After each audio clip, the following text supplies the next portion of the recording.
This is Peadar McMahon, who is owner of Eejits Games, and after 16 years, Peadar, you're bringing GA back to the computer.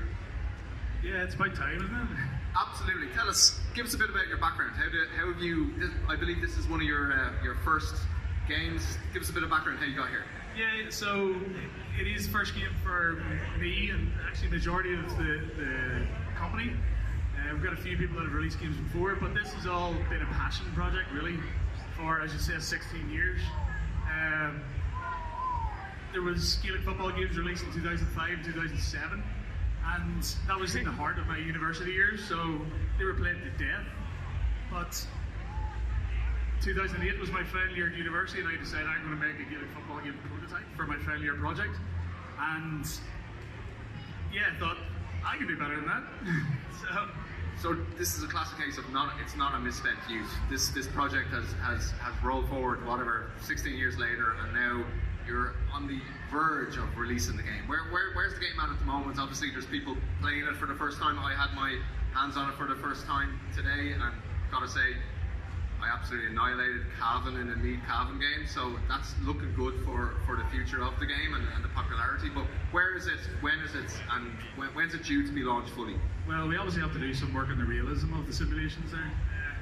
But yeah, no, we've been working on this game since June last year was when we got the first people in the office, and we've got about another 9 months-ish of development before, so hopefully launch next summer, autumn time. I'd like it to be out for the All-Ireland next year, but we'll have to wait and see that. Trying to focus on the reality, but also the gameplay. Like I spoke to a father and son today here who had played FIFA for the first time, and they kind of buckled under the pressure in terms of the controls, how to take penalties. Like it wasn't an easy first gameplay. But how are you going in terms of your plan for getting people to play Gaelic games for the very first time? Is it going to be more realism or more focused on gameplay? So we are focused as much as we possibly can on realism, but I was actually having a conversation with a disability advocate earlier, and we were talking about how the likes of FIFA have brought in like one-button games. So make it as simple as possible, just to have there's one button and it does everything just in context of what you're doing. So that's an idea that we could possibly bring forward to make it simpler for people to play. But the idea is to keep it as realistic as possible, but with being able to turn on and off features, being able to turn up, like for example, all of our bounces and solos are automatic at the minute, but there could be an option where to make it more skillful, you have to trigger the bounces and solos, and they might open up an extra avenue for you to do different types of skills and everything. So it's all on a scale, on a spectrum of how difficult can this be and how difficult does the player want it to be, because everybody's going to have their own experience as well.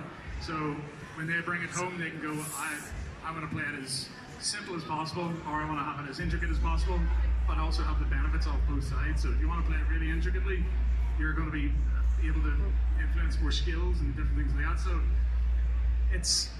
we want to make it as pick up and play as possible.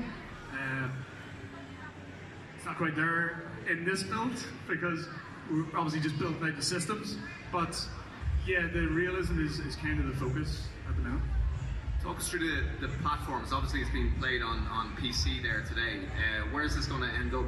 What platforms are you hoping to be able to publish on?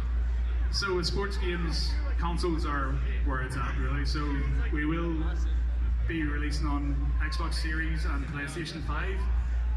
We've got, as I said, 9 months left of development yet, so we need to do some more optimization to try and bring it to the multitude of players that have PS4 and Xbox Ones. I think the Switch might be a stretch on that, so I don't think we're going to be hitting that, but we want to bring it to as many people as possible. But currently, we'll only confirm that we're going to be on the current gen consoles. Gotcha. And game modes, obviously, like these sports games, there's so many different mini games within them. Like you look at the likes of FIFA in terms of Ultimate Team. People are spending most of their time on Ultimate Team, buying and selling players. Like, what game modes would you like to see? What game modes are we going to see at the start? Well, as I said, I don't really play FIFA, but eFootball, which is the new Pro Evolution Soccer, has a similar game mode to Ultimate Team, and it's the only thing that I play on that. I haven't put a penny into it, but that's all I play because it's the game mode that I enjoy the most. So I'd love to have something similar. But for this iteration, we're going to keep it as basic as possible, so it will have something to continue developing. We've got a small team, you know. It's not, we can't really get all of the best bits of all of the different sports games into what we want to do.